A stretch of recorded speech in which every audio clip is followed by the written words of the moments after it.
तो हेलो, एक बार फिर स्वागत है आपका यूनिक आईएएस अकेडमी बाय गुलफाम अली राजी में। पॉलिटी की क्लास है और पॉलिटी में आज हम बात करेंगे नगर पालिकाओं की, ग्राम पंचायतों की। क्या है लोकतांत्रिक विकेंद्रीकरण, क्या है ग्रामीण स्थानीय स्वशासन, क्या था चोलों के समय में ग्राम पंचायतों का हाल, लॉर्ड रिपन ने इसके बारे में क्या सोचा, मुगलों ने इसके बारे में क्या सोचा, क्या है आर्टिकल 40 ऑफ इंडियन कॉन्स्टिट्यूशन, क्या है ग्राम स्वराज, क्या है 73वां और 74वां संशोधन, किसने ग्राम पंचायतों को बिना जड़ वाली घास कहा था और किसे ग्रामीण पंचायती राज का शिल्पी कहा जाता है।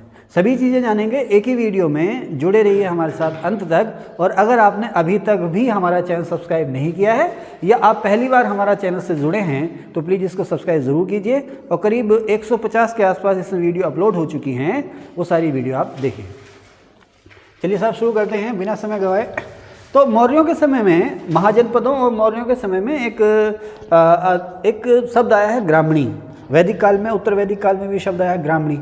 तो यहाँ पर ग्रामणी से संबंधित है ग्रामीण सेना का मुखिया।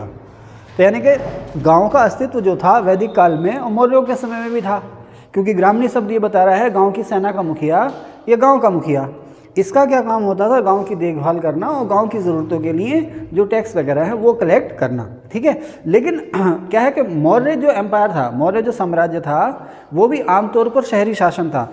जिस तरह से तुर्कों और मुगलों को शहरी शासन कहा जाता है कि सरकार ज़्यादातर शहरों में ही रहती थी, वो शहरों पे ज़्यादा ध्यान देती थी, तो मौर्यों के समय में भी प्रशासन में ज़्यादातर शहरों पे ध्यान दिया। लेकिन मौर्यों के समय में जो नगर पालिकाएँ थीं वो काफ़ी विकसित थी। इसकी जानकारी हमें कहाँ से मिलती है? मेगास्थनीज की इंडिका से। मेगास्थनीज अपनी बुक इंडिका में कहता है कि शहर जो थे या शहरी नगर पालिकाएँ जो थीं काफ़ी व्यवस्थित थी, काफ़ी सुदृढ़ थी और उनका प्रशासन बहुत ही कुशल तरीके से चलता था। शहरों का जो मुखिया होता था, जिसे आज हम मेयर कहते हैं या नगर पालिका का अध्यक्ष कहते हैं, मौर्यों के समय में इसको क्या कहा जाता था? नागरक। गुप्तों के समय में नगर निगम के अध्यक्ष को पौर और महापौर कहा जाता था। मौर्यों के समय में नगर पालिका का जो चेयरमैन था उसे नागरक कहा जाता था, जिसे आजकल हम अलग अलग नामों से जानते हैं। तो मौर्यों ने जो शहरी पंचायतें थीं या शहरी निकाय थे या नगर पालिकाएँ थीं, उन पर काफ़ी ध्यान दिया था। और मेगास्थनीज ये बताता है कि शहरों का जो प्रशासन है वो अलग अलग समितियों के द्वारा चलता था। कुल कितनी समिति थी? 6 समिति, और हर समिति में 5 मेंबर हुआ करते थे। ठीक है, फिर आगे हम चलते हैं। तो मुगलों के समय में शहरी प्रशासन, मुगलों या तुर्कों के समय में शहरी प्रशासन पर कोई खास ध्यान दिया नहीं गया। चोलों ने या चोल एम्पायर के, चोल एम्पायर जो जाता है कि चोल एम्पायर सबसे ज़्यादा किसके लिए जाना जाता था? तो चोल एम्पायर जो है वो सबसे ज़्यादा जाना जाता था अपनी नौसेना के लिए। और उन्होंने गांव को जो ऑटोनॉमी दी थी या स्वायत्ता दी थी, यानी गांव को छोड़ दिया था कि आप अपने हिसाब से अपने काम करो, पैसा हम देंगे, आप जो है अपनी इनकम के सोर्सेज खुद भी जुटाओ। चोल एम्पायर ने दक्षिण भारत का, आपको पता ही है, दक्षिण भारत का फेमस एम्पायर चोल एम्पायर, उसको हम अलग से किसी वीडियो में भी बता चुके हैं। तो चोलों ने ग्राम पंचायतों को एक तरह से ऑटोनॉमी दी थी, या कह सकते हैं चोल ग्राम पंचायतों के कामकाज में कोई दखल नहीं देते थे। गांव को टैक्स लगाने का अधिकार था, गांव में अलग अलग समितियां थीं, वो टैक्स वसूलती थी और उसको गांव के विकास के लिए, डेवलपमेंट के लिए खर्च करती थी। फिर भी अगर पैसा कुछ कम पड़ता था तो राजा जो था गाँव के लिए फंड रिलीज़ करता था। ठीक है ना। तो ये जो ग्राम पंचायतें थी या जो चोलों के समय में नगर पंचायतें या ग्राम पंचायतें थी, ये काफ़ी ऑटोनॉमी का मज़ा लेती थी, या कह सकते हैं कि केंद्र सरकार या राज्य सरकार का इस पर दखल कम से कम होता है। तो ग्रामीण स्थानीय शासन की स्वायत्ता के लिए जाना जाता है चोल एम्पायर। ठीक है ना। अच्छा, अब उसके बाद साहब चलते जाते हैं, चोल ख़त्म हो गए, तुर्क और मुग़ल आ गए, ब्रिटिश आ गए, तो गाँव की तरफ को या शहरों के प्रशासन की तरफ को खास ध्यान दिया नहीं गया।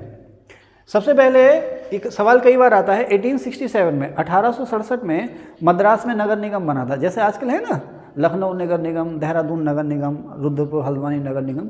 तो भारत में ये सवाल खूब आता है, भारत में सबसे पहला जो नगर निगम बना था मद्रास में बना था, जिसे आज चेन्नई कहते हैं आप लोग। सन 1867 में ये बना था।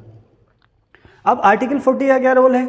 आर्टिकल 40 जो है हमारे नीति निर्देशक तत्वों का, उसमें राज्य को ये निर्देश दिया गया है सरकार को कि राज्य जो है ग्राम पंचायतों का गठन करेगा।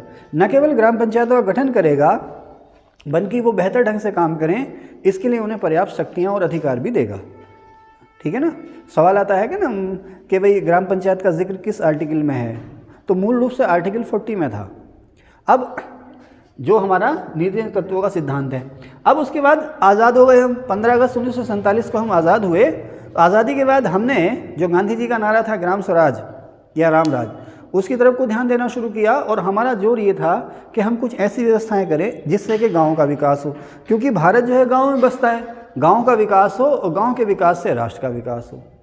तो गांव के विकास के लिए, गांव के लोगों को उनके विकास में भागीदार बनाने के लिए पंडित जवाहरलाल नेहरू के समय में एक प्रोग्राम शुरू हुआ जिसका नाम था सामुदायिक विकास कार्यक्रम। इंग्लिश में इसको कहते हैं कम्युनिटी डेवलपमेंट प्रोग्राम, सामुदायिक विकास कार्यक्रम या कम्युनिटी डेवलपमेंट प्रोग्राम। 1952 में ये शुरू हुआ। 2 अक्टूबर गांधी जयंती के दिन, 2 अक्टूबर सन 1952 को। ध्यान रखना, सीधा सीधा क्वेश्चन आएगा कि सामुदायिक विकास कार्यक्रम किससे संबंधित था, कब शुरू हुआ। तो 2 अक्टूबर 1952 को गाँव के विकास के लिए। आज जो आप देखते हो ना खंड विकास अधिकारी, वीडीओ जिसे कहते हैं ना, एक तो होता है VPDO, village panchayat development officer, ग्राम पंचायत विकास अधिकारी। इससे पहले कहते थे सेक्रेटरी, उससे पहले इसका नाम था ग्राम सेवक। तो ग्राम सेवक ये आज का जो ग्राम पंचायत विकास अधिकारी वीपीडीओ है, इससे पहले कहते थे, इसका पहले नाम था ग्राम पंचायत सेक्रेटरी। 74वें संविधान संशोधन में इसका नाम हुआ था ग्राम पंचायत सेक्रेटरी, उससे पहले इसका नाम हुआ करता था ग्राम सेवक। हर ग्राम पंचायत में एक ये कर्मचारी होता था जिसे कहते थे ग्राम सेवक। इसका काम था गांव में परिवार रजिस्टर रखना, गांव का जो भी लेखा जोखा है वो रखना, और ये जो था ब्लॉक और गांव के बीच में मीडिएटर था, और ये ग्राम प्रधान को उसके काम में सहायता देता था। तो खैर 2 अक्टूबर सन 1952 को सामुदायिक विकास कार्यक्रम शुरू हुआ। भारत के जितने भी ज़िले थे सभी ज़िलों को अलग अलग ब्लॉक में बांटा गया। पहले ये बंटे हुए थे तहसीलों में, अब ज़िलों को बांटा गया, तहसीलें तो हैं ही हैं, ज़िलों को ब्लॉक में बांटा गया, जिसको हम नाम देते हैं विकास खंड। हिंदी में कहते हैं विकास खंड, इंग्लिश में उसको कहते हैं ब्लॉक। तो एक विकास खंड अधिकारी नियुक्त हुआ जिसको नाम दे दिया गया बीडीओ या ब्लॉक डेवलपमेंट ऑफिसर। ध्यान रखना, ब्लॉक डेवलपमेंट ऑफिसर। हर जिले में एक ब्लॉक बनाया गया। अब बीडीओ साहब को एक जीप भी दी गई ताकि वो अपने फील्ड में घूम सकें, जीप दी गई उनको। और इसके अलावा उनके साथ ब्लॉक में कुछ और कर्मचारी भी दिए गए, कुछ क्लर्क हैं, कुछ एडीओ हैं, असिस्टेंट डेवलपमेंट ऑफिसर, सहायक विकास अधिकारी, ठीक है साहब। और हर ग्राम सभा में एक ग्राम सेवक नियुक्त कर दिया गया। अब इसके पीछे जो दर्शन था वो ये था कि सरकारी अधिकारी जो हैं गांव के विकास के लिए गांव के लोगों के साथ मिलकर के योजनाएं बनाएंगे। योजनाएं गांव वाले खुद बनाएंगे, क्या करना कैसे करना गांव वाले खुद कहेंगे, सरकारी अधिकारी उनका मार्गदर्शन करेंगे। लेकिन साहब अभी पुराने ज़माने की मानसिकता, अभी तो हम आज़ाद हुए थे, सरकारी अधिकारी बजाय वहाँ पर सलाहकार बनने के मालिक बन बैठे। यानी कि कुछ लोग ये भी कहते हैं गांव वालों ने इसमें उदासीनता दिखाई, गांव वालों ने इसमें कोई ख़ास इंटरेस्ट लिया नहीं, या गांव में अभी इतनी साक्षरता नहीं थी। कुछ लोग कहते हैं कि भाई जो अधिकारी थे उन्होंने भी ख़ास महत्व दिया नहीं गांव वालों को या गांव वालों की राय लेने को, तो अपने हिसाब से उन्हें जैसे लगा वैसे वो काम करते रहे। अब सामुदायिक विकास कार्यक्रम शुरू हो गया। योजना आयोग ने इस कार्यक्रम की जांच के लिए एक कमेटी बनाई जिसका नाम था, वो कमेटी बनी थी बलवंत राय मेहता जी की अध्यक्षता में। प्लानिंग कमीशन ने बलवंत राय मेहता जी की अध्यक्षता में एक कमेटी बनाई, ठीक है ना। इसका मकसद था, इसका मोटो था ग्राम उद्धार समिति। ग्राम उद्धार समिति, बलवंत राय मेहता समिति या ग्राम उद्धार समिति योजना आयोग ने बनाई थी। 1957 में ये बनी, 1958 में इसने अपनी रिपोर्ट दी। इसका मुख्य मकसद था जो सामुदायिक विकास कार्यक्रम जो शुरू किया गया है उसका असर क्या हुआ है, उसका असर क्या हुआ। तो इसने अपनी रिपोर्ट में कहा कि जो सामुदायिक विकास कार्यक्रम जो है वो फेल रहा है, वो असफल हुआ है। उसकी असफलता की वजह यह है कि सरकार तो अपने स्तर से विकास के लिए कोशिशें कर रही है, विकास के प्रोग्राम बना रही है, लेकिन गांव के लोगों की भागीदारी इसमें नहीं हुई है। तो गांव के विकास के लिए जो भी योजना आप बनाएंगे उसमें गांव के लोगों की भागीदारी बहुत ज़रूरी है। इसके लिए उन्होंने कहा था कि भारत में पंचायती राज शुरू करो। उन्होंने कहा जितनी जल्दी शुरू हो जाए, जितनी जल्दी हो सके भारत में पंचायती राज शुरू करो। अब यहाँ पे आगे बढ़ने से पहले ना पंचायती राज की बात कर लें। आपने देखा होगा ना, शहरों में आप देखें नगर पालिका, नगर पंचायत, नगर निगम है, गांव में ग्राम पंचायतें हैं ना। तो आप देखो जन्म मृत्यु का रजिस्ट्रेशन होता है ना, स्थायी निवास, जाति प्रमाण पत्र, आपका सभी से इनसे लिंक रहता है ना, राशन कार्ड, और मान लीजिए कोई आवास आ गया है, इसके अलावा किसी ने कोई शौचालय, सड़क, खड़ंजा, मकान, दुकान, किसी को छोटा मोटा कोई लोन लेना है ना, इसके अलावा बहुत सारे ग्राम सहायता समूह हैं। तो सबका वास्ता किससे है? इन्हीं नगर पालिकाओं और ग्राम पंचायतों से है। गांव वालों को, शहर वालों को, गांव के वो शहर के लोगों को, वहाँ के चुने हुए लोगों को बहुत सारे अधिकार सौंप दिए गए जो वहाँ के विकास के लिए ज़रूरी है। यानी कि उस पर वो निर्णय जो है वो वही लेंगे। अब ऐसा नहीं है कि ग्राम पंचायत या नगर पालिका है जो देश के अंदर देश हो गई ना, ऐसा नहीं है। इनको स्वतंत्रता नहीं दी गई है, स्वायत्तता दी गई है, यानी कि बहुत से काम करने की आज़ादी दी गई है। अगर कुछ गड़बड़ करते हैं तो ऊपर डीएम बैठा है, डीएम के पास पावर है इनको बर्खास्त करने की, समझ रहे ना। तो खैर, तो यही जो है पंचायती राज कहलाता है। तो बलवंत राय मेहता, सवाल आएगा कि आप जाने हैं क्या? अच्छा, कोई चुराएगा नहीं पेन, आराम से बैठो। तो सारे पेन इकट्ठे कर लिए ना, आदमी बड़ा कितने हो जाए लेकिन उसके अंदर बचपना नहीं आएगा, है ना। ओके, तो कहाँ थे? मुझे लगा ये जैसे पेन आप समेट रही ना, मुझे लगा जैसे आप चल दी। रख दो, आराम से रख दो, कोई नहीं चुराएगा, ठीक है। अच्छा, लड़के जब पेन खरीदने जाएंगे ना, नहीं चलने तो कोई दिक्कत नहीं, लड़के जब पेन खरीदने जाएंगे ज़रा दे देना एक 10 रुपये वाला पेन, ओके। लड़कियां जब पेन खरीदने जाएंगी ना तो वो 4-5 पेन चला के देखेंगी और लास्ट में वो अटक जाएंगी कलर पे, क्या इसका कलर कौन सा लूँ। अच्छा, गर्ल्स पे आप ज़्यादातर देखेंगे ना तो आप देखेंगे लाल पीले गुलाबी रंग के पेन मिलेंगे इस तरह के, जैसे कपड़े पहनती हैं वैसे इनको पेन के कलर चाहिए, है ना। कहीं ऐसा ना हो नेल पॉलिश का हो, दुपट्टे के कलर से मैचिंग पेन भी लाया जाए, हैं। चलो खैर, कहाँ थे भाई, है ना, ये रखे ना रंग बिरंगे पेन, कहाँ थे, हैं कहाँ थे? बलवंत राय मेहता समिति। तो बलवंत राय मेहता समिति ने पंचायती राज की सिफारिश की थी। तो यह अब सवाल आता है कि भारत में पंचायती राज की शुरुआत किसकी सिफारिश पे हुई? बलवंत राय मेहता समिति की सिफारिश पर, ठीक है ना। लेकिन इनका मुख्य मकसद क्या था? सामुदायिक विकास कार्यक्रम की जांच करना। किसी ने कोई सवाल पूछना है यहाँ पर? किसी के दिमाग में कोई सवाल आ रहा है? चलिए, अब ठीक है साहब, अब इसने क्या सिफारिश की कि पंचायतों के जो स्तर हों वो 3 लेवल के हों, त्रिस्तरीय पंचायती राज, त्रिस्तरीय। देखो, शहरों की बात नहीं कर रहे हैं, ध्यान रखना, शहरों की बात नहीं कर रहे हैं, पंचायतों की बात कर रहे हैं, ग्रामीण पंचायतों की। इन्होंने कहा 3 लेवल की ग्राम पंचायतें होनी चाहिए, एक ग्राम पंचायत, दूसरा पंचायत समिति और तीसरी जिला पंचायत। अब ग्राम पंचायत को मतलब आप समझ गए हर गांव में। अब पंचायत समिति क्या है? ये पंचायत समिति क्या है? आप लोग पढ़ते हो ना, आपके ज़िले में, आपके ज़िले में, आपके उत्तराखंड स्टेट में कितनी जिला पंचायतें हैं? 13 है ना। और पंचायत समिति कितनी है? 95। तो ये पंचायत समिति जो नाम दिया था, ये दिया था बलवंत राय मेहता समिति ने। एक ब्लॉक में एक पंचायत समिति, जो ब्लॉक है ना उसको नया नाम दे दिया गया पंचायत समिति। अच्छा, पहले जो ब्लॉक का मुखिया चुना जाता था उसे ब्लॉक प्रमुख कहते थे, अब क्या कहते हैं इसको? अब इसे कहते हैं अध्यक्ष क्षेत्र पंचायत। अभी सुन लें आप, थोड़ा सा लंबा हो जाएगा, चलेगा, कोई दिक्कत नहीं, बताता चलूँ। पहले क्या होता था? हाँ, बलवंत राय मेहता जी ने सुझाव दे दिया, मैंने यहाँ कहीं लिखा भी होगा, लिखा है कहीं? नहीं लिखा है? हाँ लिखा है ना। देखो, ग्राम यानी कि ग्राम पंचायत, ग्राम पंचायत, पंचायत समिति और जिला परिषद। हर गांव में, हर एक गांव में या 2 या 2 से ज़्यादा गांवों को मिला करके एक ग्राम पंचायत बनेगी, जिसमें इलेक्शन होगा और ग्राम प्रधान का चुनाव होगा, है ना। एक गांव या 2 या 2 से ज़्यादा गांव को मिला करके एक ग्राम पंचायत बनेगी, ग्राम पंचायत के प्रधान का चुनाव होगा, ठीक है साहब। 5 साल के लिए ग्राम पंचायत के प्रधान का चुनाव होगा, उसमें मेंबर भी चुने जाएंगे, उसमें कुछ मेंबर भी चुनाएंगे। ये लोग मिलजुल करके क्या करेंगे? गांव के विकास के बारे में फैसले लेंगे। अब एक ब्लॉक में जितने भी गांव हैं, एक ब्लॉक में जितने भी ग्राम पंचायतें, सॉरी, एक ब्लॉक में जितनी इस तरह की, देखना कैमरा डिस्टर्ब नहीं हुआ अपना, एक ब्लॉक में इस तरह की जितनी भी ग्राम पंचायतें हैं उन सभी की एक यूनियन बनेगी, उन सभी की एक यूनियन बनेगी जिसको नाम दे दिया गया ब्लॉक या पंचायत समिति, जैसे अपना गदरपुर ब्लॉक या गदरपुर पंचायत समिति। इन सभी प्रधानों के वोटों से, गांव में प्रधान चुने गए, इन सभी प्रधानों के वोटों से ब्लॉक प्रमुख चुना जाएगा। जितने भी प्रधान होते थे ना, इन प्रधानों के वोटों से एक ब्लॉक प्रमुख चुना जाएगा। ठीक हो गया साहब। तो अलग अलग ग्राम प्रधान चुन लिए गए, अलग अलग ग्राम पंचायतों में ग्राम प्रधान चुन लिए गए, जनता ने चुने सीधे। अच्छा, ग्राम प्रधानों का जो इलेक्शन होता था उसमें सारी जनता वोट देती थी। अब ये ग्राम प्रधान जो होते थे ब्लॉक प्रमुख चुनते थे, इनके वोटों से ब्लॉक प्रमुख चुना जाता था। तो ब्लॉक प्रमुख का चुनाव किस तरह से हो रहा है? अप्रत्यक्ष चुनाव हो रहा है, ठीक है ना। अब ये जो ब्लॉक प्रमुख होते थे, ये जो ब्लॉक प्रमुख होते थे, ये जिला पंचायत के अध्यक्ष को चुनते थे। देख रहे हैं ना आप, ग्राम प्रधान चुन रहे हैं ब्लॉक प्रमुख को, ब्लॉक प्रमुख जो चुन रहे हैं वो जिला पंचायत के अध्यक्ष को चुन रहे हैं, ठीक है। ये सिलसिला चलता रहा, काफ़ी लंबे समय तक चलता रहा।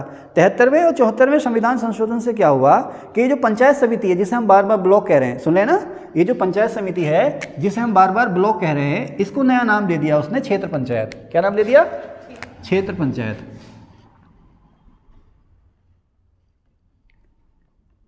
अच्छा, इंग्लिश में इसका एक नाम और है, ब्लॉक डेवलपमेंट कमिटी,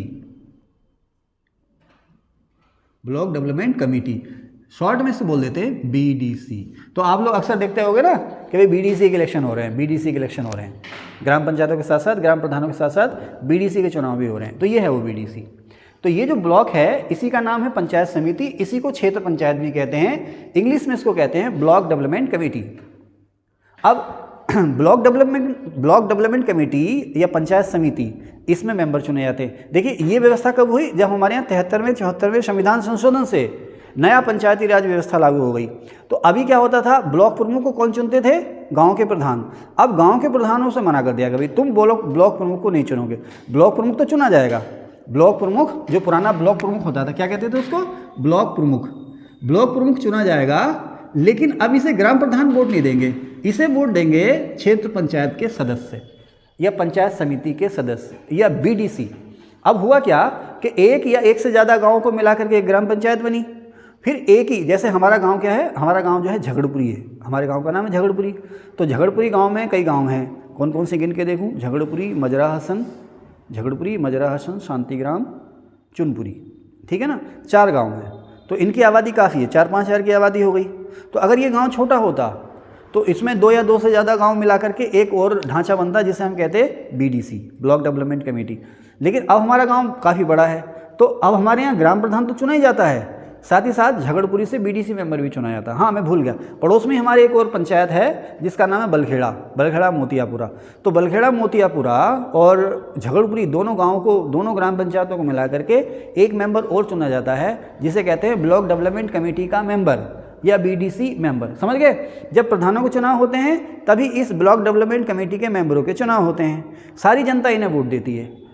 जनता इस समय 2 लोगों को चुनती है, एक तो गांव के प्रधान को और दूसरे ब्लॉक डेवलपमेंट कमेटी के मेंबर को, नहीं 3 को चुनती है। कैसे, इसी समय जनता गांव में जो वार्ड के मेंबर होते हैं ना, ग्राम पंचायत अलग अलग वार्डों में बटी हुई है, उस वार्ड के जो मेंबर होते हैं उनको भी चुनती है। तो गांव के वार्ड के मेंबरों को चुनती है। अच्छा, गांव के जो वार्ड मेंबर होते हैं ना, वो प्रधान का चुनाव नहीं करते हैं, प्रधान का चुनाव सीधे जनता करती है। वार्ड मेंबर जो हैं वो गाँव की संसद की तरह काम करते हैं। अब बीडीसी का चुनाव, ब्लॉक डेवलपमेंट कमेटी के मेंबर का चुनाव भी गांव की जनता करती है। अब ये जो ब्लॉक डेवलपमेंट कमेटी के मेंबर हैं, मान लीजिए एक ब्लॉक है, उसमें 50-52 तो नहीं, 35-36 बीडीसी मेंबर चुने गए। एक गांव है उसमें 35-36 बीडीसी मेंबर चुने गए। अब ये जो 35-36 बीडीसी मेंबर हैं, इनके वोट से ब्लॉक प्रमुख चुना जाएगा। जो ये बीडीसी है ना 35-36, इनके वोट से ब्लॉक प्रमुख चुना जाएगा और इसको नया नाम दे दिया है अध्यक्ष क्षेत्र पंचायत। अध्यक्ष क्षेत्र पंचायत। ये भी साहब बड़ा नाक का सवाल हो जाता है। बीडीसी मेंबर चुने जाते हैं और बीडीसी मेंबर जो है आगे जा करके ब्लॉक प्रमुख को, जिसका नया नाम क्या हो गया, क्षेत्र पंचायत का अध्यक्ष, उसको वोट देते हैं। तो आप देखें कितने स्तर हो गए पंचायतों के, एक ग्राम पंचायत और दूसरा क्षेत्र पंचायत, है ना, ये पंचायत समिति, ठीक है। अब तीसरी आ जाती है जिला पंचायत, हर जिले में। मैं सर पत्रकार साहब, चौथा तो भूल ही गया, जिला पंचायत का वोट भी तो देते हैं, अक्सर साथ ही हो जाता है। जिला पंचायत में भी तो इलेक्शन होता है, जिला पंचायत का भी तो चुनाव होता है। हाँ, चौथा बैलेट पेपर जिला पंचायत का आ जाता है। तो जिस समय ये चुनाव होते हैं ना, एक इलेक्शन और होता है जिसे हम कहते हैं जिला पंचायत का इलेक्शन। तो कई गाँव को मिला करके, करीब 18-20 गाँव को मिला करके एक एरिया बनता है, एक निर्वाचन क्षेत्र बनता है, उससे कुछ मेंबर चुने जाते हैं, वो कहलाते हैं जिला पंचायत के मेंबर। ये पूरे के पूरे जिले में, जैसे हमारा मान लीजिए ऊधम सिंह नगर जिला है, पूरे के पूरे जिले को 50-52 क्षेत्रों में बांटा गया, 50-52 क्षेत्रों में पूरे जिले को बांट दिया गया। हर क्षेत्र से एक मेंबर चुना गया, उसको हम कहते हैं मेंबर जिला पंचायत सदस्य। ये जिला पंचायत सदस्यों के वोटों से जिला पंचायत का अध्यक्ष चुना जाता है। तो अब देखो हमारे यहाँ इस समय 73वें 74वें संविधान संशोधन के बाद पंचायतों के 3 स्तर हैं। नंबर 1 ग्राम पंचायत, सोनू भाई समझ में आ रहा है? नंबर 2 क्षेत्र पंचायत, नंबर 3 जिला पंचायत। इसको ध्यान से समझ लेना, यहीं से कोई सा सवाल पूछेगा, कैसा ही पूछेगा आप कर देंगे। देखो ग्राम पंचायत में भी मेंबर होते हैं, कई सारे मेंबर होते हैं और एक प्रधान होता है। क्षेत्र पंचायत में एक प्रमुख होता है जिसे आप कह सकते हो अध्यक्ष क्षेत्र पंचायत, और अलग अलग मेंबर होते हैं जिसे आप कहते हैं बीडीसी मेंबर। उसी तरह से जिला पंचायत में एक चेयरमैन होता है जिसे आप कहते हो अध्यक्ष जिला पंचायत, और अदर मेंबर भी होते हैं, सदस्य जिला पंचायत। तो अब यहाँ पर हर लेवल पर आप देखें सदस्य जहाँ पर भी हैं, 73वें और 74वें, मैं बाईपास कर गया, मैं फिर आऊँगा यहाँ पर, लेकिन अब आ गया हूँ तो बताता चलूँ। 73वां संविधान संशोधन जो हुआ, जो ग्राम पंचायतों के लिए था, देखिए बहुत इंपॉर्टेंट सवाल आपसे पूछेगा कि यहाँ पर जो मेंबर हैं, यहाँ भी है मेंबर, यहाँ भी है मेंबर और यहाँ भी है मेंबर, तीनों स्तर पर जो मेंबर हैं, 73वें संविधान संशोधन ने स्पष्ट रूप से कह दिया है कि तीनों स्तर पर जो मेंबर हैं वो सीधे चुने जाएंगे, प्रत्यक्ष चुने जाएंगे, यानी कि गांव के लोग उन्हें वोट देंगे, उनके वोटों से चुने जाएंगे, ठीक है ना। क्षेत्र पंचायत और जिला पंचायत के अध्यक्ष का चुनाव अप्रत्यक्ष होगा। बेटा ध्यान सुन लेना मेरी बात को प्लीज़, एक तो चाय नहीं लाए ये लोग, है ना। देखो देखो क्या है, ग्राम पंचायत 3 स्तर हो गए ना, 73वें संविधान संशोधन के बाद पंचायती राज के 3 स्तर हो गए, ग्राम पंचायत, क्षेत्र पंचायत और जिला पंचायत। तीनों स्तर पर मेंबर हैं, इन्हें यहाँ वार्ड मेंबर कहते हैं, यहाँ बीडीसी मेंबर कहते हैं और यहाँ जिला पंचायत के सदस्य कहते हैं। इन सभी का चुनाव 73वें संविधान संशोधन के मुताबिक संविधान में लिख दिया गया है कि इन तीनों स्तरों पर सदस्यों का या मेंबरों का चुनाव प्रत्यक्ष होगा, यानी कि सभी लोग इसको वोट देंगे। अब तीनों स्तरों पर अध्यक्ष का चुनाव कैसे होगा, तीनों स्तरों पर अध्यक्ष का चुनाव कैसे होगा, तो उसके लिए उन्होंने ये लिखा है कि जिला पंचायत और क्षेत्र पंचायत, जिला पंचायत और क्षेत्र पंचायत के जो अध्यक्ष हैं वो अप्रत्यक्ष चुने जाएंगे। अप्रत्यक्ष का मतलब ये जो मेंबर हैं उनके वोटों से चुने जाएंगे। प्रधान का चुनाव कैसे होगा, वो राज्य सरकार चाहे तो उसका चुनाव प्रत्यक्ष कराए, चाहे तो अप्रत्यक्ष कराए। प्रत्यक्ष के चुनाव वाले पूरी जनता वोट दे रही है प्रधान को, अप्रत्यक्ष चुनाव का मतलब आपने वार्ड मेंबर चुने और वार्ड मेंबरों ने अपना प्रधान चुन लिया। लेकिन पूरे भारत में सभी राज्यों में लगभग एकीकरण हो गया है कि हर जगह जो प्रधान का चुनाव होता है वो सीधे जनता द्वारा कराया जाता है, प्रत्यक्ष कराया जाता है, ठीक है, क्लियर है। तो 3 स्तर हैं, तीनों स्तरों पर मेंबर हैं, मेंबरों का चुनाव डायरेक्ट होगा और क्षेत्र पंचायत जिला पंचायत में अध्यक्ष का चुनाव अप्रत्यक्ष होगा। प्रधानी का चुनाव कैसे होगा, जैसे राज्य सरकार चाहे, राज्य सरकार का मतलब राज्य की विधानसभा कानून बना करके जैसे चाहे, ठीक है ना। उत्तराखंड में ग्राम प्रधान का चुनाव डायरेक्ट होता है और बीडीसी और क्षेत्र पंचायत का चुनाव, बीडीसी अध्यक्ष, क्षेत्र पंचायत अध्यक्ष और जिला पंचायत अध्यक्ष का चुनाव अप्रत्यक्ष होता है। पिछली बार हमारे यहाँ 2019-20 में पंचायतों के चुनाव हुए, पंचायतों नगर पालिका के चुनाव हुए, तो उसमें सरकार ने कुछ ऐसा देखा कि जो अध्यक्ष, जो क्षेत्र पंचायत समिति का जो अध्यक्ष है, जिसे आप ब्लॉक प्रमुख कहते हो, उसके चुनाव में बड़े लेवल पर पैसे का लेन देन हुआ।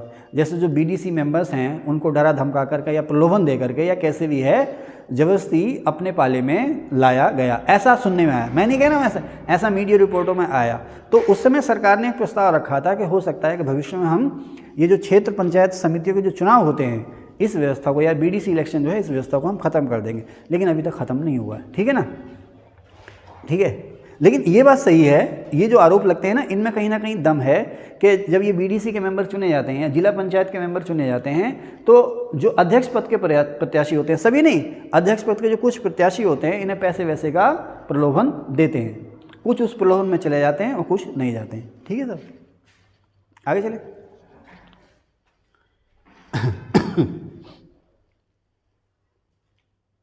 कहाँ थे, ये बात मैंने बता दी आपको। हम थे पंचायती राज समिति पर, बलवंत राय मेहता समिति पर, नहीं है ना। हम कहाँ थे, बलवंत राय मेहता समिति पे थे। तो बलवंत राय मेहता ने सबसे पहले, देखो यहाँ से मैं चला था इसलिए मुझे वहाँ तक जाना पड़ा। बलवंत राय मेहता समिति ने 3 टायर 3 स्तरीय पंचायती राज व्यवस्था का सुझाव दिया था, ठीक है ना। बलवंत राय मेहता समिति ने 3 स्तरीय पंचायत राज व्यवस्था का सुझाव दिया था, ग्राम पंचायत, पंचायत समिति और जिला पंचायत, ठीक है ना। जाना है, 15-20 मिनट की बात है बस, है नहीं बैठा जा रहा। तो इन्होंने सिफारिश ये की कि साहब पंचायती राज शुरू कर दो, अगर आप गांव की बेहतरी चाहते हो तो गांव के विकास में लोगों को भागीदारी देनी होगी, इसके लिए आप पंचायती राज व्यवस्था शुरू कर दो। तो इनकी सिफारिशों पर पंचायती राज व्यवस्था शुरू हो गई, त्रिस्तरीय पंचायती राज व्यवस्था शुरू हो गई। और सबसे पहले कहाँ, राजस्थान में 2 अक्टूबर सन 1959 को इन्हीं बलवंत राय मेहता जी की सिफारिश पर भारत में पहली बार पंचायती राज शुरू हो गया। ये कहाँ शुरू हुआ, 2 अक्टूबर सन 1959 को नागौर, राजस्थान से, ठीक है। और इसी साल इसी दिन 2 अक्टूबर को यहाँ से, और कुछ दिन बाद 11 अक्टूबर 1959 को ही ये आंध्र प्रदेश से शुरू हो गया। यहाँ पर खुद पंडित जवाहरलाल नेहरू ने इसका उद्घाटन किया था, ठीक है। तो इस तरह से जो बलवंत राय मेहता हैं उन्हें कहा जाता है भारत में पंचायती राज के शिल्पी, ये father of Panchayati Raj system, ठीक है ना, पंचायती राज के शिल्पी, ठीक है, ओके। चलिए साहब आगे चले। अब उसके बाद इसका ध्यान रखना, 57 में बनी, 58 में इसने रिपोर्ट दी, ठीक है, बलवंत राय मेहता। 2 मेहता हैं। अब दूसरे मेहता अशोक मेहता। कौन से मेहता? अशोक मेहता। अशोक मेहता समिति जो बनी वो 77 में बनी और 78 में इसने अपनी रिपोर्ट दी। बहुत सी बातें मैं निपटा चुका हूँ, जल्दी जल्दी है, ठीक है ना। 77 में ये बनी, 78 में इसने अपनी रिपोर्ट दी। अब इस अशोक मेहता समिति का को जो बनाया था वो जनता पार्टी की सरकार ने बनाया था, मोरारजी देसाई या जनता पार्टी सरकार ने बनाया था। मकसद क्या था कि आप ऐसे सुझाव दो जिससे पंचायती राज की बेहतरी हो, आप ऐसे सुझाव दो जिससे जिनके माध्यम से पंचायती राज की बेहतरी हो। ठीक है साहब, अशोक मेहता समिति बन गई। अशोक मेहता समिति ने भी अपनी सिफारिशें या अपनी जो रिकमेंडेशंस हैं वो दे दी। बड़ी देर लगा दी आपने, चलिए कोई बात नहीं। तो इन्होंने अपनी सिफारिशें दे दी। हमने 15 मिनट का ब्रेक दिया था, 1.5 घंटे का थोड़ी दिया था, ठीक है। तो अशोक मेहता समिति ने भी अपनी सिफारिशें दी। अब इन्होंने देखो, अब आपसे यहाँ ना क्या आपसे पूछेगा क्या, बलवंत राय मेहता समिति त्रिस्तरीय है ना, इन्होंने 2 स्तरों की बात करी थी। इन्होंने ग्राम पंचायत को ख़त्म कर दिया था। इन्होंने कहा गांव की जो पंचायत है वो नहीं होनी चाहिए। ये जो पंचायत समिति थी जिसे आप क्षेत्र पंचायत कह रहे हो या ब्लॉक कह रहे हो, उन्होंने इसको नाम दिया मंडल पंचायत। अशोक मेहता समिति ने इसको नाम दिया मंडल पंचायत। जो पंचायत समिति है उसको नाम दिया मंडल पंचायत, और जिला पंचायत या जिला परिषद जो है वो बनी रहेंगी। ध्यान रखना, अभी पंचायत नाम नहीं आया। बलवंत राय मेहता, अशोक मेहता दोनों ही इसको जिला परिषद कह रहे हैं। बलवंत राय मेहता ने 3 लेवल का, ग्राम पंचायत, क्षेत्र पंचायत और जिला परिषद। इन्होंने 2 लेवल का, मंडल पंचायत और जिला परिषद, ठीक है। अच्छा अब देखो, बलवंत राय मेहता जो थे ना वो कहते थे ग्राम पंचायतें विकास का आधार होनी चाहिए।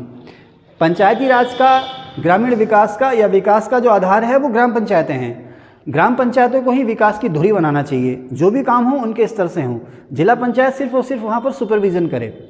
अशोक मेहता समिति ने कहा था कि विकास का या पंचायती राज का जो आधार होगा वो जिला पंचायत होगी। यानी कि इन्होंने अशोक मेहता जी ने जिला परिषदों को इंपॉर्टेंस दी थी या जिला परिषदों को महत्व दिया था। समझ रहे हैं ना सर? ओके, ये पूछा जाएगा। उन्होंने ग्राम पंचायतों को, इन्होंने जिला परिषदों को विकास का आधार कहा था, ठीक है ना। मैंने यहाँ भी लिखा है, जिला परिषद को इन्होंने इंपॉर्टेंस दी और इन्होंने कहा था पार्टी लाइन पे इलेक्शन होनी चाहिए। बलवंत राय मेहता ने इसकी बात नहीं करी कि जो है राजनीतिक दल भी पंचायती चुनाव में भाग लें। अशोक मेहता समिति ने कहा था कि इलेक्शन जो है पार्टी लाइन पे होने चाहिए। और मजे की बात, जो मंडल पंचायत है, उन्होंने कहा जो मंडल पंचायत है, जैसे आप ब्लॉक प्रमुख कह रहे हो ना, जिसे आप ब्लॉक प्रमुख कह रहे हो या क्षेत्र पंचायत समिति का अध्यक्ष कह रहे हो, उसका चुनाव प्रत्यक्ष होना चाहिए जैसे एमएलए का चुनाव होता है। तो खैर, जनता पार्टी सरकार चली गई, ये सिफारिशें फिर मानी नहीं गई, लेकिन ये सिफारिशें बहुत महत्वपूर्ण हैं, ठीक है।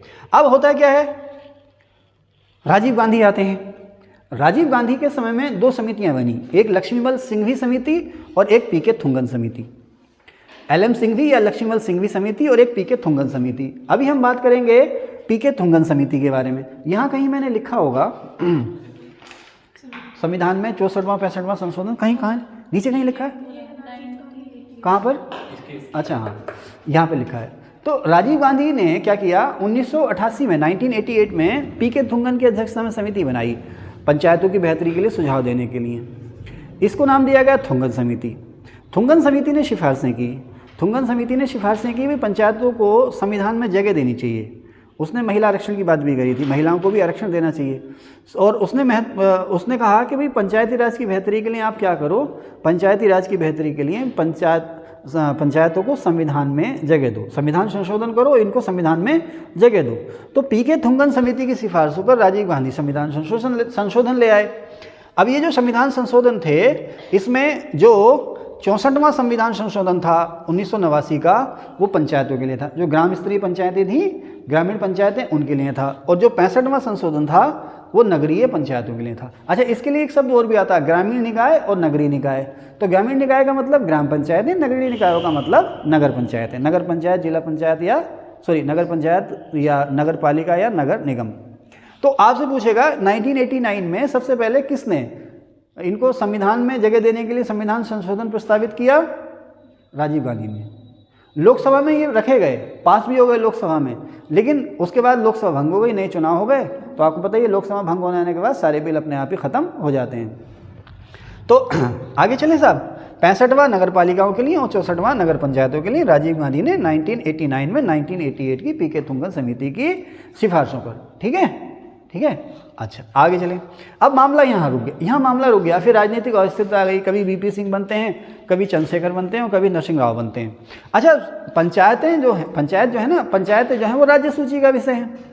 तो अलग अलग राज्य सरकारें हैं, वो पंचायतों नगर पालिकाओं के लिए अपने अपने हिसाब से नियम बनाना चाह रही हैं। अब सरकार, केंद्र सरकार के सामने बड़ा चैलेंज ये है कि कैसे सभी राज्यों को एक सामान्य संविधान संशोधन पर राजी किया जाए, क्योंकि इसमें ये संविधान संशोधन ऐसा था जिसमें राज्यों की सहमति ज़रूरी थी। तो पीवी नरसिंह राव ने इस काम को किया। पीवी नरसिंह राव को हम जो है कि श्रेय देंगे, उनको श्रेय देंगे कि जो आधुनिक पंचायती राज व्यवस्था है उन्हीं की वजह से संभव हुई है। तो उन्होंने सभी राज्य सरकारों को साधा और सभी से डिस्कशन किया, कुछ खुद झुके, कुछ दूसरों को झुकाया और सबके साथ मिलजुल करके एक नया संविधान संशोधन विधेयक जो है वो प्रस्तावित किया, जिनको हम कहते हैं 73वां संविधान संशोधन विधेयक और 74वां संविधान संशोधन विधेयक। लेकिन इसकी बैकग्राउंड जो थी वो थी एल.एम. सिंघवी समिति, लक्ष्मीमल सिंघवी समिति। राजीव गांधी जी ने बनाई थी ये 1986 में। इसकी रिपोर्ट 1988 में आई थी, थोड़ी लेट आई थी इसकी रिपोर्टें, ठीक है ना। और इन्होंने जो बात कही थी, इन्होंने कहा था कि जो पंचायती राज होगा वो लोकतांत्रिक विकेंद्रीकरण का आधार होगा। देखो यहाँ पर ना बेटा वो ये थोड़ा नीचे कर देना, आप चाय नहीं लाई ना। तो एल.एम. सिंघवी समिति जो है, लक्ष्मीमल सिंघवी समिति जो है, उन्होंने पंचायती राज को लोकतांत्रिक विकेंद्रीकरण का आधार बताया। लोकतंत्र तो आप जानते ही हैं, विकेंद्रीकरण का मतलब क्या होता है कि अब एक ऑर्गेनाइजेशन है, उसमें जो नीचे के स्तर हैं उन्हें काम करने के लिए स्वतंत्रता देना, ज़्यादा से ज़्यादा अधिकार दे देना, इसे हम कहेंगे विकेंद्रीकरण। और इसका उल्टा हो जाएगा केंद्रीकरण। तो 73वां और 74वां संविधान संशोधन किसकी सिफारिश पर? एल.एम. सिंघवी समिति की सिफारिश पर संसद द्वारा पास किया गया और इसी से देश में फिर से नए किस्म का पंचायती राज शुरू हुआ। देश में सबसे पहले पंचायती राज 1959 में बलवंत राय मेहता समिति की सिफारिशों पर। अब नए किस्म का नवीन पंचायती राज जो शुरू हुआ है वो 73वें और 74वें संविधान संशोधन के बाद हुआ है। इन्होंने इसको कहा है लोकतांत्रिक विकेंद्रीकरण। इन्होंने ही इसको कहा स्थानीय स्वायत्त सरकारें, लोकल सेल्फ गवर्नमेंट। हमारे यहाँ सरकारों के दो स्तर थे ना, एक केंद्र सरकार और दूसरी राज्य सरकार। अब सरकारों का यह तीसरा स्तर हो गया, इनको कहा गया लोकल गवर्नमेंट। अब इनको आज़ादी भी दी गई थी तो इसलिए इनको नाम दे दिया गया लोकल सेल्फ गवर्नमेंट। हिंदी में क्या कहा गया? स्थानीय स्वायत्त सरकारें या स्थानीय स्वशासी सरकारें। लेकिन स्वशासी या सेल्फ का मतलब ये नहीं है कि सारे के सारे हमने इनको बिल्कुल खुला छोड़ दिया, जो मर्जी करो ना। इसके लिए क्या किया कि हमने संविधान में कुछ प्रावधान किए हैं और उन प्रावधानों के अनुसार इनको हमने अधिकार और शक्तियाँ सौंप देनी है और दखल नहीं देना। अगर ये संविधान से अलग जाकर के या इन्हें अधिकार और शक्तियाँ जो सौंपी गई हैं उससे अलग जाकर काम करेंगे तो आप इनको पनिश कर सकते हो, अदरवाइज इनके काम में आप दखलंदाजी नहीं करोगे। तो एल.एम. सिंघवी समिति ने जो हमारा जो ग्रामीण पंचायतें हैं, अब ग्रामीण पंचायतों से मतलब आप समझ लेना ग्राम पंचायत, पंचायत समिति और जिला पंचायत, और जो मैं नगरीय निकाय कहूँगा तो उससे समझ लेना आप लोग नगर पंचायत, नगर पालिका और नगर निगम। तो ग्रामीण पंचायतों के लिए संविधान में 73वां और नगरीय पंचायतों के लिए 74वां संशोधन सुझाया। वैसे तो जो सिंपल सवाल आता है वहाँ तक कहानी खत्म हो गई, कब लागू हुआ, क्या हुआ, वो पूछ लेगा। लेकिन आपने थोड़ा सा एडवांस पढ़ना है ताकि कल को आप ये ना कह सकें कि साहब मेरा 1 नंबर से रुक गया या 1.5 नंबर से रुक गया, है ना। तो अब इन्होंने एल.एम. सिंघवी समिति ने कहा कि भाई जो ग्राम पंचायतें हैं वो बिना जड़ की घास हैं, इनको अगर आप मजबूती देना चाह रहे हो तो इन्हें संविधान में अधिकार दो। अब इन्होंने जो 73वां और 74वां संविधान संशोधन सुझाया तो मैं उसके बारे में खाका आपको बताया था कि इसका इंपॉर्टेंस क्या है, 73वें 74वें संविधान संशोधन की इंपॉर्टेंस क्या है। तो साहब इनको संविधान में जगह मिल गई। अब ये जो निकाय हैं ये सरकारों की मनमानी से बच गए। कैसे बच गए सरकारों की मनमानी से? सबसे पहली बात, इनका कार्यकाल फिक्स हो गया 5 साल। सुनते रहना बेटा, देखो है इनका, और लिखते भी रहना, 5 साल का इनका कार्यकाल है और इन्हें 5 साल से पहले भंग नहीं किया जाएगा। लेकिन अगर भंग कर भी दिया जाएगा, अगर 5 साल से पहले इन्हें भंग कर भी दिया जाएगा तो 6 महीने के भीतर आपने चुनाव कराने हैं। जैसे मान लीजिए आपकी गदरपुर नगर पालिका किसी वजह से भंग हो गई, भंग होने का मतलब यह है कि चेयरमैन को हटा दिया, वार्ड मेंबर भी हट गए, तो 6 महीने के भीतर इसका नया चुनाव कराना है। पहले क्या होता था, 20-20 साल तक चुनाव नहीं होते थे। एक बार मुखिया चुन लिया गया तो 20-20 साल तक चुनाव ही नहीं हो रहे हैं। फिर 20 साल बाद चुनाव हो रहे हैं तो पता चला 1 साल बाद सब भंग कर दिए, भाई धांधली हो गई, भंग कर दी ना।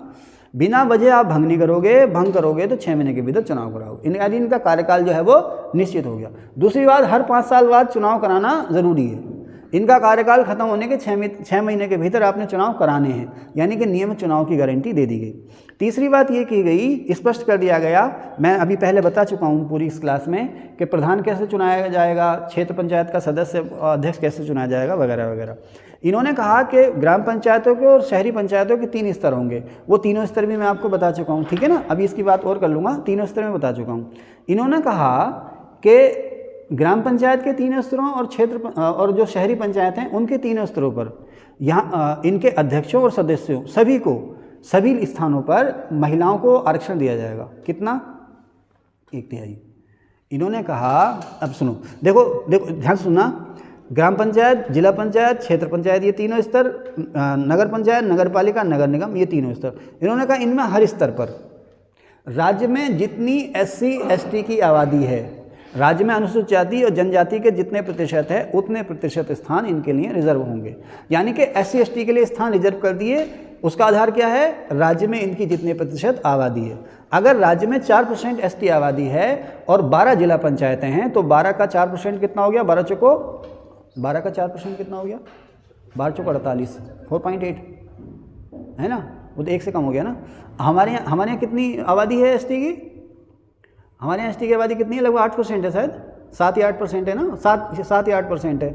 जिला पंचायतें हमारे यहाँ 13 हैं, तो 1 सीट बनती है हमारे यहाँ, जिला पंचायत अध्यक्ष की 1 सीट बनती है। तो राज्य में जितने % SC उतने % उनको रिजर्वेशन, जितने % ST इतने % उनको रिजर्वेशन, और हर लेवल पर अध्यक्ष को भी और वार्ड मेंबर को भी, ठीक है, सभी लेवल पर ये रिजर्वेशन दिया जाएगा।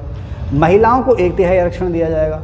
OBC को आरक्षण दिया जाएगा या नहीं दिया जाएगा, इसके लिए उसमें कहा गया भाई हर राज्य अपने स्तर पर निर्णय ले कि वो OBC को आरक्षण देगा या नहीं देगा, और देगा तो कितने % देगा। ध्यान रखना, 73वें और 74वें संविधान संशोधन में OBC को आरक्षण नहीं दिया गया, वो राज्य सरकारों के ऊपर छोड़ दिया गया कि आप अपने राज्य में चाहें तो दें चाहें तो ना दें, जितना मर्जी दें उतना मर्जी दें, ठीक है ना। ओके, क्लियर है। तो आरक्षण किसके लिए था? महिलाओं के लिए, SC और ST के लिए, हर लेवल पे था। ओके, अब नेक्स्ट, उसके बाद साहब पैसा नहीं इनके पास, तो कहा गया कि भाई एक वित्त आयोग बनेगा। अनुच्छेद 243 आई है, उसमें कहा एक राज्य वित्त आयोग बनेगा। जैसे केंद्र वित्त आयोग होता है ना, राज्य में एक वित्त आयोग बनेगा। ये वित्त आयोग जो है राज्य सरकारों और स्थानीय निकायों के बीच में करों की आय का कितना बंटवारा होना चाहिए। जैसे केंद्र और राज्यों के बीच में केंद्रीय वित्त आयोग करों की आय के बंटवारे की सिफारिश करता है ना, उसी तरह से जो राज्य वित्त आयोग है वो राज्य सरकारों को प्राप्त करों में से कितना हिस्सा इन निकायों को जाएगा, इसमें से कितना हिस्सा ग्रामीण निकायों को जाएगा और कितना हिस्सा शहरी निकायों को जाएगा, इसकी सिफारिश करेगा राज्य वित्त आयोग। और भी जो अनुदान देने होंगे उसकी सिफारिश करेगा राज्य वित्त आयोग। ठीक है साहब, समझ गए। तो इनकी फाइनेंशियल मजबूती के लिए राज्य वित्त आयोग बन गया। इसके अलावा चुनाव कराने के लिए जो हमारा केंद्रीय चुनाव आयोग है, उसी की तर्ज पर, उसी की तरह हर राज्य में एक चुनाव आयोग बनेगा जो किसके चुनाव कराएगा? ग्राम पंचायतों के हर स्तर और नगर पालिकाओं के हर स्तरों के चुनाव कराएगा। ध्यान रखना, ग्राम पंचायतों, नगर पालिका, नगर निगम, नगर पालिका वगैरह जो है, इनके चुनाव केंद्रीय चुनाव आयोग नहीं कराता। ठीक है, समझ रहे ना, इनके चुनाव केंद्रीय चुनाव नहीं कराता, इसके लिए अलग से राज्य निर्वाचन आयोग है। ठीक है, तो वित्त आयोग भी बन गया और निर्वाचन आयोग भी बन गया। ठीक है साहब, ये चीज़ें हैं। इसके अलावा ग्राम पंचायतों को कुछ अधिकार भी सौंपे गए हैं। अच्छा, ये नहीं कहा गया कि ये अधिकार इन्हें तुरंत सौंप दो, एक लिस्ट दे दी गई कि भाई ये ग्रामीण निकायों को ये अधिकार और शहरी निकायों को ये अधिकार हैं, और राज्यों से कहा कि आप जितनी जल्दी हो सके अपनी अपनी विधानसभाओं में कानून पास करके इन्हें ये अधिकार सौंप दो, टैक्स लगाने के, टैक्स वसूलने को, ये काम करने का अधिकार सौंप दो। तो अभी भी हमारे यहाँ कोई भी एक राज्य ऐसा नहीं है जिसने ये सारे अधिकार ग्राम पंचायतों को या नगर निकायों, नगर पालिकाओं को सौंप दिए हों। इसमें अभी थोड़ी सी लैगिंग है, किसी ने कुछ नहीं दिया, किसी ने कुछ दे दिया है, तो काफ़ी कुछ बाकी है। लेकिन फिर भी लब्बो-लुआव ये है कि 73वें और 74वें संविधान संशोधन के बाद भारत में वास्तविक पंचायती राज की शुरुआत हुई। महिलाओं की भागीदारी इसमें बढ़ी, जो समाज के शोषित और पिछड़े वर्ग हैं उनकी भागीदारी बढ़ी है, और इन्होंने वास्तव में जो ग्राम स्वराज का जो प्रश्न है उसको संभव कर दिखाया। लेकिन इसमें भी अभी बहुत सी समस्याएँ हैं।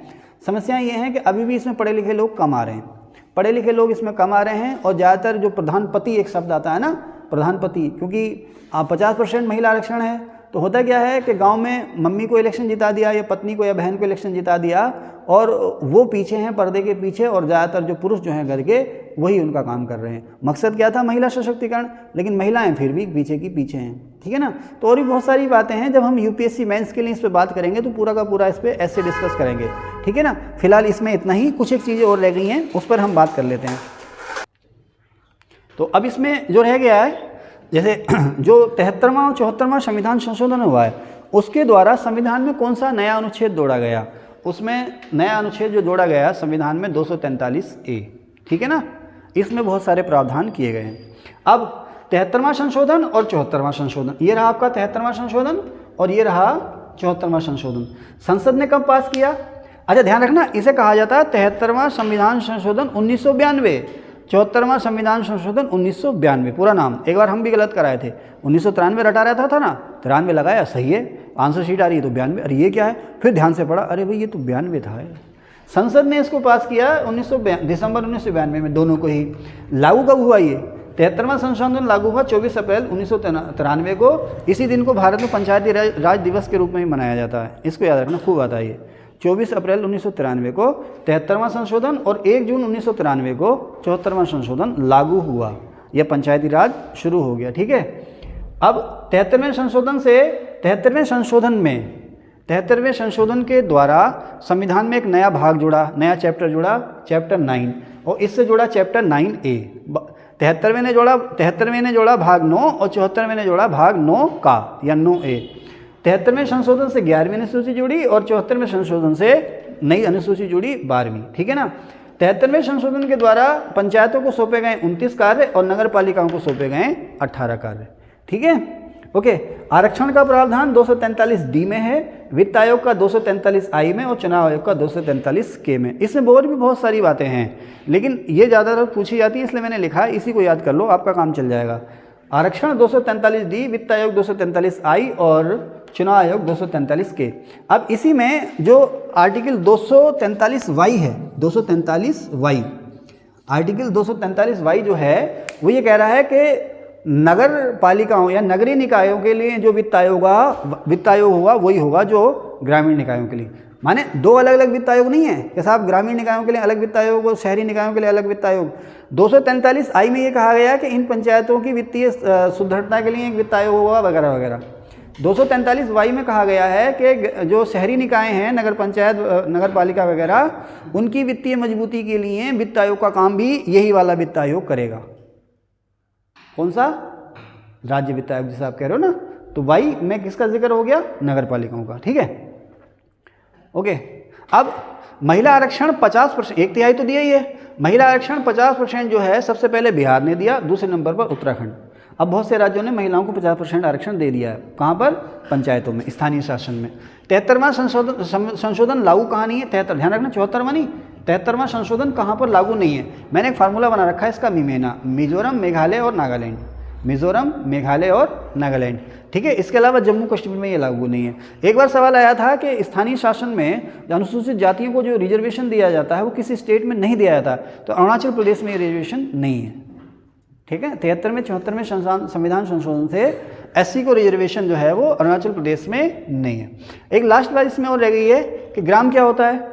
गांव वो समूह है जिसे राज्यपाल अधिसूचित करें, जिसके लिए राज्यपाल, दो परिवार हैं ना, राज्यपाल ये कहते हैं गांव है तो वो गांव है। अगर दो परिवार भी रहते हैं कहीं, एक परिवार भी कहता है, राज्यपाल कहते हैं ये गांव है तो वो गांव है, राज्यपाल के आदेश से गांव बनता है कि भाई ये इलाका जो है फला गांव है, ये झगड़पुरी, ये चुनपुरी, ये मियाँ वाला, ये हर्रा वाला, ये ढर्रा वाला, ये गांव है, ठीक है साहब। ग्राम पंचायत क्या होती है? एक गांव में वोटर लिस्ट है जिसमें 18 साल से ज़्यादा लोग शामिल हैं, 18 साल से उम्र की लोग, 18 साल उम्र से ज़्यादा के लोग उसमें शामिल हैं, है ना, जिसे आप कहते हो मतदाता सूची या वोटर लिस्ट।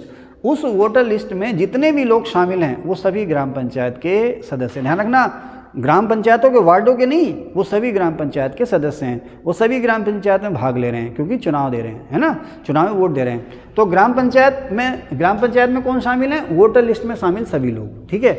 उसी तरह से क्षेत्र पंचायत मैंने आपको बता दिया, जिला पंचायत मैंने आपको बता दिया। अब यहाँ पर कई बार ये पूछ लेता है कि नगर पंचायत क्या होती है। आपने देखा किला खड़ा नगर पंचायत है ना, गुलाबोज नगर पंचायत, नगर पालिका, और दिनेशपुर नगर पालिका, नगर पंचायत, ठीक है।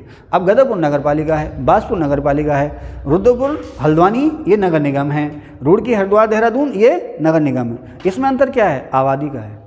किला खड़ा आप देखोगे ना तो उसमें अभी गांव जैसी खूबियाँ खूब मिलेंगी आपको, खेती किसानी करने वाले लोग खूब हैं। गदरपुर में कम मिलेंगे आपको, रुद्रपुर में कतई नहीं मिलेंगे, हल्द्वानी देहरादून में किसान आपको बिल्कुल नहीं मिलेंगे, वहाँ सर्विस सेक्टर का बोलबाला है।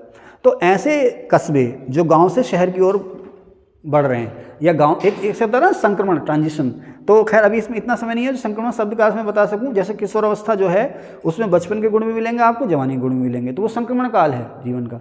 तो उसी तरह से कस्बे जो है ना, छोटे छोटे कस्बे, वो गांव और शहरों के बीच की स्थिति है। तो ऐसे कस्बे जो गांव से शहरों में बदल रहे हैं उनमें बनेगी नगर पंचायत, जो छोटे नगर हैं उनमें बनेगी नगर पालिका, और जो महानगर हैं या बड़े शहर हैं उनमें बढ़ेगा नगर निगम।